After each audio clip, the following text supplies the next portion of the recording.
لو قلتلك إن في مكان في العالم بتحكمه الستات هتصدق؟ مش فيلم خيال علمي ولا قصة أسطورية، ده واقع موجود على أرض كينيا وسط الطبيعة اللي مليانة أسرار وحكايات. قبيلة نادرة جدا مختلفة عن أي مجتمع تاني. هنا الرجالة ملهمش أي كلمة والستات هم أصحاب القرار. إيه اللي حصل عشان يبقوا كده؟ وإزاي الستات مسكوا زمام الأمور؟ ده اللي هنعرفه النهاردة في رحلتنا لقلب قبيلة الستات الحاكمين في كينيا.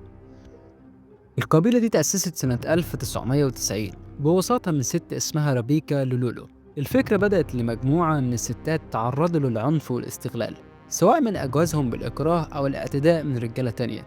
علشان كده قررت رابيكا تعمل مجتمع آمن للستات بعيد عن سيطرة الرجالة.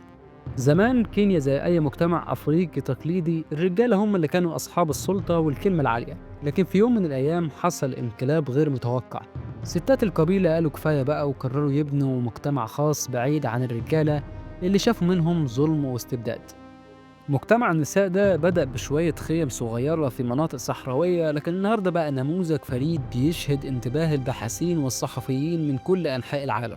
الحكاية مش مجرد تحدي للرجالة ولا حب في السيطرة، السبب الأساسي كان العنف والاستبداد اللي الستات شافوه في حياتهم اليومية. الرجالة كانوا بيتعاملوا معاهم وأكنهم ملكية خاصة مش شريكة حياة.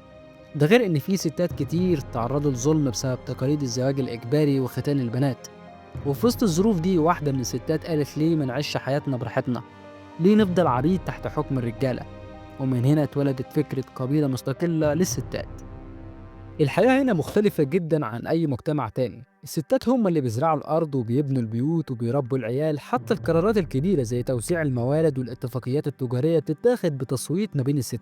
في رجالة بس ملهمش كلمة ولا سلطة، ولو عايشين في القبيلة لازم يحترموا القوانين بتاعة الستات ويعيشوا تحت شروطهم. مفيش زواج إجباري، الختان ممنوع تماما. الست ليها الحق في اتخاذ أي قرار يخص حياتها الشخصية. أي راجل يحاول يفرض سيطرته بيطرد بره القبيلة فورا.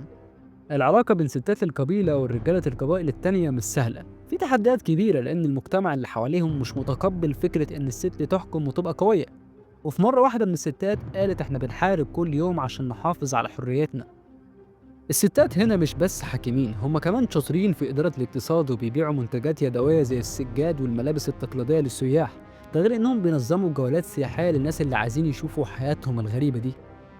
رغم إن القبيلة رفضت كتير من التقاليد القديمة لأنها لسه متمسكين ببعض العادات الجميلة. كل موسم حصاد بيعملوا احتفال كبير فيه رقص وغنى وأكلات شعبية. الستات هم اللي بيقودوا الحفلات دي، والرجالة دايما في الصفوف الخلفية.